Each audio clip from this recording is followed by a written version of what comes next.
Well, if you've been following anything involved with politics, you know that the SAVE Act has passed the House of Representatives by a very narrow margin. It's moved on to the United States Senate. And the Senate needs to vote on it. Eventually, they will. I can't tell you exactly when, but they will, and determine what the vote comes out. And it could be a tie vote. Who knows? Nobody knows yet. And will the president sign it? Well, the odds are yes, he's going to sign the bill. But what does it really mean when you hear all the rhetoric going on saying, oh, millions of people are going to have to find their birth certificate or going to have a passport or whatever it is they're talking about? And this is the verbiage going on. This is the official byline everybody's using in the Democrat Party, saying, "Oh, these people are going to be not be able to vote. It's going to be fair. It's going to be ridiculous." And then you get people saying, "Well, it's going to make sure the Republicans win," implying that the Democrats are stupid, which really shouldn't say that. Although Hillary has said that about Democrats, I can tell you that when she was writing her book about rewriting America. Is what she said in her booklet. She said Democrats are basically stupid. That's her words, not mine. However, here's something I want you to take a look at. If you currently live in a state that requires you to show your ID when you go to vote. Now, I live in Indiana, and everybody in Indiana has to show their ID when they go to vote. You hand your ID in, they check it out, you're fine, you get to vote, not a problem, nobody has any issues. But where did that come into force? Well, it turns out that back around 20 years ago, states were taking a look at having, ID requirements for people to vote. It was all around the United States. I mean, even back in those days, people like Jimmy Carter says, yeah, we need to have voter ID. Even he said that. But states were figuring out we need to have voter ID, but in one state, in one area, one member of the House of Representatives for that state said, nope, you don't need that, and he filed a lawsuit. That lawsuit eventually went to the United States Supreme Court. And in 2008, the Supreme Court decided the law requiring people to have an ID to vote is not, I repeat, not unconstitutional. It said it's not going to affect people that much. But that was the law, went through the Supreme Court, 6-3 voting margin on that. Guess where that suit came from? That lawsuit came from the state of Indiana. That's right. A state representative down in Marion County, his name was Crawford, I believe it was, and he said, nope, that is unconstitutional, and he sued the Marion County Election Board, because that was the people running the election saying you have to have an ID.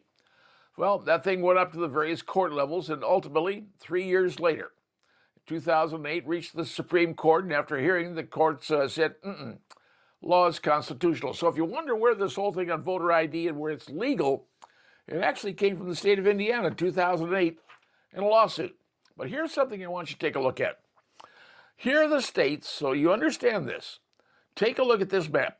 This shows you the states where, you don't have to have an ID to vote. Take a look at this. All the other states have to have an ID, but there are 13 states that do not require an ID. And those states are California, the District of Columbia, which is not really a state, Hawaii, Illinois, Maine, Maryland, Massachusetts, Minnesota, New Jersey, New Mexico, New York, Nevada, Oregon, Pennsylvania, and Vermont. All of those states do not, I repeat, do not require an ID to vote, which means you can waltz in off the street. Hey, give me a ballot, I want to vote. Doesn't matter who you are. Where did those states go in 2020 with the election, or the election in 2024? Let's just use that one. 2024, take a look. These are the states that went blue. They match up virtually identically with the states that do not require an ID to vote. Coincidence? Yeah, you call it whatever you choose to. But the fact still remains that the states that went blue in the 2024 election are all states that do not, I repeat, do not require voter identification to vote. Now, will it affect people in those states if the SAVE law passes, if the SAVE Act passes and becomes law? Yes, it will. But here's the hooker on this. all these people saying, oh, you're going to have to get your birth certificate and your passport. Nobody has a passport.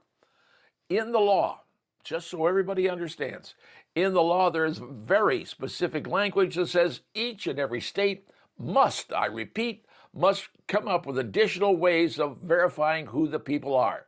Must come up with additional ways to verify you are a citizen of the United States and entitled to vote. It isn't a passport. It isn't a birth certificate. The states have the opportunity and the requirement to come up with different ways to find out that you are validly a citizen of the United States. Each state. So all those states I named to you, all those blue states I named to you, are required to have a backup thing to show that you're a citizen. So all this hoopla and all this this talk and this bullet points, and people say, oh, you have to have this, that, and the other. They're talking about 13 states. And in those states, people have to register if this law passes.